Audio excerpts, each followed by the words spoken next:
Hello friends, आज हम लोग बिहाइव के दूसरे lesson the sound of music संगीत की आवाज़ का अध्ययन करेंगे। ये पार्ट फर्स्ट है। Evelyn Glennie lessons to sound without hearing it. तो एवलिन ग्लेनी जो है वो बिना सुने हुई आवाज़ को सुनती है। तो बिफोर यू रीड, पढ़ने से पहले आप देखिए, गॉड में हैव टेकन हर हियरिंग, ईश्वर ने सुनने की शक्ति को ले लिया है। But he has given her back something extra ordinary, but he has given back, लेकिन उसको बदले में दे दिया है समथिंग एक्स्ट्रा ऑर्डनरी, कुछ असाधारण चीज दे दिया है। वाट वी हियर, जो हम सुनते हैं, सी फील्स, वह एहसास करती है, far more deeply than any of us, हमें में से के अपेक्षा और चीज दिया है।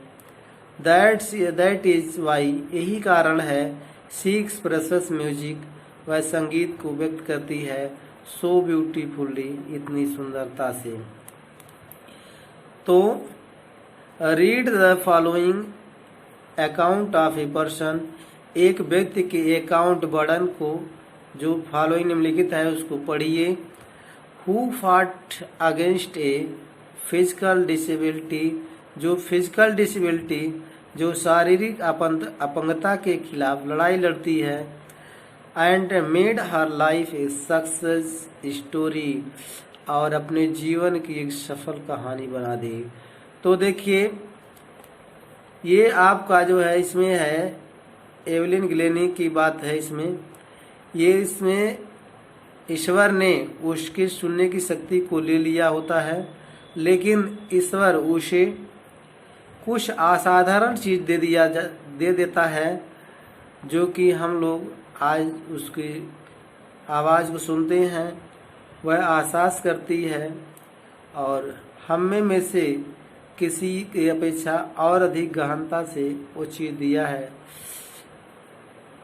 तो इसीलिए संगीत को व्यक्त करती है इतनी सुंदरता के साथ। इसीलिए भगवान ने ऐसा गुण उसको दे दिया, क्योंकि इसीलिए इतनी सुंदरता से संगीत को व्यक्त करती है।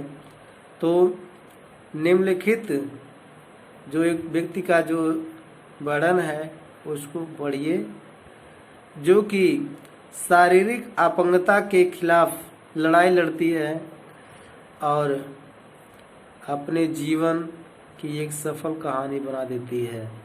तो हमको भी जो है ईश्वर ने जो कुछ हमको दिया है उसको हमें स्वीकार करना चाहिए और अपने कर्तव्य को करना चाहिए। तो चलिए आज हम देखते हैं जीवन में क्या संघर्ष होता है। तो देखिए, रश आवर, जो बेस्ट समय होता है, क्राउड्स, भीड़ की बेस्ट समय है। जॉसल फॉर पोजीशन, जो कि वह स्थान पर धक्का मुक्की होती है। On the underground train platform, और ये उस भूमिगत ट्रेन के प्लेटफार्म की स्थिति है। तो कह रहा है कि जो भूमिगत ट्रेन के प्लेटफार्म के स्थान पर व्यस्त समय के भीड़ की धक्का मुक्की हो रही थी। तो ए स्लाइट गर्ल, एक दुबली पतली लड़की थी, लुकिंग यंगर, जो कि दिख रही थी यंगर, कम उम्र की, दैन हर 17 ईयर्स, 17 वर्ष से, मतलब जो है वो 17 वर्ष से कम उम्र की दिख रही थी। वाज नर्वस, जो कि गंभीर थी, येट एक्साइटेड, फिर भी उत्तेजित थी।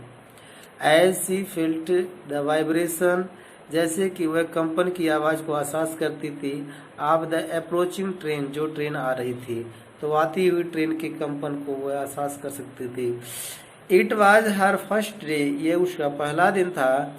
एट द प्रेस्टिजियस, सम्मानित, royal academy of music London में रॉयल एकेडमी म्यूजिक था, उसमें सम्मान के साथ उसका पहला दिन था। And daunting enough for any teenager fresh from a Scottish farm। तो देखिए एंड daunting enough मीन्स दिया है फ्राइटनिंग, मतलब डरती थी। तो वो जो है daunting enough for any teenager fresh, तो बहुत डरती थी। फॉर एनी टीनेजर मीन्स होता है जो 13 साल के 19 साल के बीच में रहते हैं, जो किशोर लोग। तो फ्रेश फ्रॉम स्कॉटिश फार्म, जो स्कॉटिश से जो नए लोग आए थे उन लोगों से वो जो है बहुत डरती थी। बट लेकिन दिस एस्पायरिंग म्यूजिशियन, लेकिन यह प्रेरणादायक संगीतकार फेस्ड ए बिगर चैलेंजेस, बहुत से चुनौती का सामना की थी। दैन मोस्ट, जो सबसे अधिक है। सी वाज प्रोफाउंडली डीप, वह अत्यधिक बहरी थी, मतलब वह गहराई से बहरी हो गई थी। देखिए Evelyn Glenny yes loss, Evelyn Glenny की जो हास थी, मतलब जो हास हो गया था, समाप्त हो गया था। ऑफ हियरिंग, सुनने की शक्ति। तो एवलिन ग्लेनी के सुनने की शक्ति जो है का जो समाप्ति था, हैड बीन ग्रेजुअली, वो धीरे धीरे हुआ था। हर मदर रिमेम्बर्स, उसकी माँ याद करती हैं। नोटिसिंग समथिंग, किसी चीज़ को ध्यान देती हैं। जब किसी चीज़ को ध्यान देती हैं तो वाज रंग, कुछ गड़बड़ था। गड़बड़ क्या था? When the 8 years old Evelyn, जब एवलिन 8 साल की थी, जब एवलिन 8 साल। देखिए when the 8 years old Evelyn, जब एवलिन 8 साल की थी। Was waiting waiting to play the piano, जो कि पियानो बजाने के लिए इंतजार कर रही थी। दे कॉल्ड हर नेम, वे वो लोग उसका नाम लेकर पुकारे। एंड शी डिडंट मूव, और वह हिली नहीं। I suddenly realise she hadn't heard, says Isabel Glennie. तो एसाबेल ग्लेनी कहती हैं कि आई सडनली रियलाइज, मुझे अचानक एहसास हुआ। She didn't she hadn't heard, कि उसे सुनाई नहीं दिया। नहीं ये हाँ, शी डिडंट मूव, वह हिली नहीं। आई सडनली रियलाइज, मुझे अचानक एहसास हुआ। शी डिडंट हर्ड, वह उसे सुनाई नहीं दिया था। से एसाबेल ग्लेनी कहती हैं। फॉर क्वाइट ए वाइल, बहुत थोड़े समय तक। एवलिन मैनेज्ड, बहुत अधिक समय तक। Evelyn manage to conceal her growing difference, अपनी बढ़ती हुई बारेपन को छुपाने में सफल हुई थी। फ्रॉम फ्रेंड्स एंड टीचर्स, अपने मित्रों और अध्यापकों से, मतलब अपने मित्रों और अध्यापकों से अपने बारेपन को छुपाने में सफल हो गई थी। बट बाय द टाइम, लेकिन उसी समय, शी वाज 11, वह 11 साल की थी। एंड मार्स हैड डिटोरेटेड, और उसके जो बहरेपन का जो चिन्ह था वो बिगड़ता गया। एंड हर हेड मिस्ट्रेस, और उसकी जो प्रधानाध्यापिका थी, अर्ज हर पेरेंट्स, उसके माता पिता से आग्रह की to take her to a specialist, की उसे एक विशेषज्ञ के पास ले जाइए। उसे जो है एक स्पेशलिस्ट के पास ले जाइए।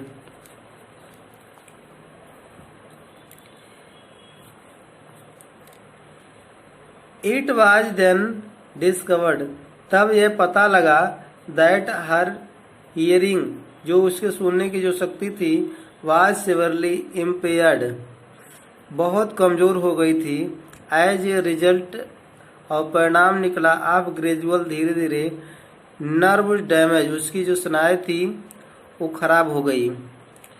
दे वर एडवाइज्ड, वे लोग उसको एडवाइज दिए, सलाह दिए, that she should be fitted with hearing ads, सुनने का जो उपकरण होता है उसको फिट करवा देना चाहिए। And sent to a school for the deaf, और बाहरे वाले स्कूल में उसे भेज देना चाहिए। तो एवरीथिंग सडनली लुक्ड, देखिए हाँ, तो एवरीथिंग सडनली लुक्ड ब्लैक, हर चीज अचानक काला दिखने लगा। सेज एवलिन, एवलिन कहती है, एवलिन कहती है। But Evelyn was not going to give up, लेकिन एवलिन हार मानने वाली नहीं थी। सी वाज डिटरमाइंड वह दृढ़ संकल्प की to lead in normal life, की वह सामान्य जीवन बिताएगी। And pursue her interest in music, और संगीत में अपनी रुचि का अनुसरण करने लगी। तो वन डे एक दिन सी नोटिस्ड, वह ध्यान दी, ए गर्ल प्लेइंग जाइलोफोन, की एक लड़की जाइलोफोन बजा रही थी। वो एक दिन ध्यान दी कि एक दिन वह ध्यान दी, अर्थात मतलब ये एवलिन जो है ध्यान दी कि एक लड़की जाइलोफोन बजा रही थी। एंड डिसाइडेड, और वह निर्णय की, that she wanted to play it too, की वह भी जाइलोफोन बजाना चाहती थी। मोस्ट ऑफ द टीचर्स, अधिकतर अध्यापक डिस्करेज्ड हर, उसको हतोत्साहित किए, उसको कहीं नहीं तुम नहीं बजा पाओगी। But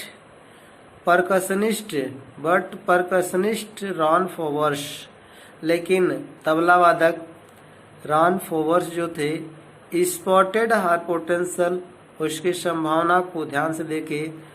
he began her tuning to large drums, वह दो बड़े ढोल को टू डिफरेंट नोट्स, अलग अलग नोट के साथ ट्यून करना शुरू कर